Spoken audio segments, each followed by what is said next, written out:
sur l'ensemble de la Bretagne historique, donc des 5 départements bretons, Loire-Atlantique compris bien entendu, nous n'avons pas moins de 66 modes vestimentaires différentes, comprenant 1200 variantes. Et plus on vient vers l'ouest, ici, vers le Finistère, plus la fragmentation est importante, plus la diversité est importante aussi. À l'est de la Bretagne, par exemple, c'est relativement sobre, relativement sombre. Lorsque l'on vient vers ici, vers le Finistère, c'est beaucoup plus coloré, c'est beaucoup plus riche également. Je mets entre 70 et 90 heures, en gros, pour broder un costume homme. Un costume de femme, ça ne peut être que le travail de la couturière, si on n'utilise que du velours, du satin et des choses comme ça. Par contre, dès qu'on va commencer à mettre de la broderie dessus, ben, ça va demander plusieurs dizaines d'heures, voire plusieurs centaines d'heures. Pour les costumes d'hommes, ça va être du drap de laine, bon, en bleu pour les costumes de Quimper, en noir pour les autres. Pour les femmes, ça va être du velours, du satin, de la soie aussi. Les coiffes sont en tulle ou en filet, ou les deux appliqués.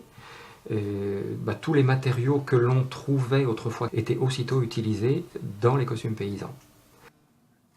Les grandes familles, enfin celles qui sont le plus reconnues aujourd'hui, c'est le costume bigoudin forcément, donc le pays bigoudin, d'abord parce qu'il est richement brodé, le costume de Quimper aussi, et il faut savoir aussi que le costume breton n'a jamais cessé d'évoluer, ça n'est pas quelque chose de figé. Très souvent on entend dire oh, le costume breton remonte à la nuit des temps, c'est absolument faux.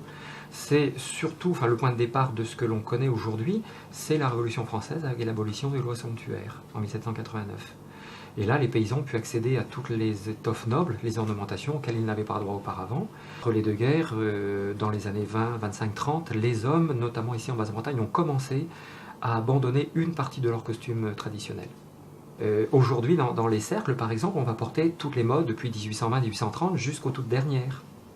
Alors que les cercles celtiques, il y a quelques années encore, portaient les dernières modes connues, les dernières modes portées par leur mère ou par leur père. Alors qu'aujourd'hui, il y a un énorme renouveau, un énorme travail de recherche qu'on ne retrouve dans aucune province de France. Je crois que la broderie, c'est quelque chose de très important, de très vivant. Ça fait partie du domaine mondial depuis plus de 3000 ans que ça existe. Et on a la particularité ici en Bretagne d'avoir une broderie relativement riche, des costumes qui ont été très riches. Donc il faut absolument que ça vive encore aujourd'hui, et puis que ça vive encore demain, donc la faire évoluer. À la ville comme à la campagne, autrefois, l'homme possédait si bien son métier qu'il faisait corps avec lui-même. Pas de congé, hormis le pardon et les foires. Chacun était jugé à la dureté de son travail, et le travail représentait la vie de chacun. Les gens les plus estimés étaient les laboureurs, puis venaient ensuite les métiers qui exigeaient force et adresse, comme le sabotier ou le forgeron. Puis venaient ensuite des métiers plus insolites, comme le vannier, la fileuse de laine ou de lin.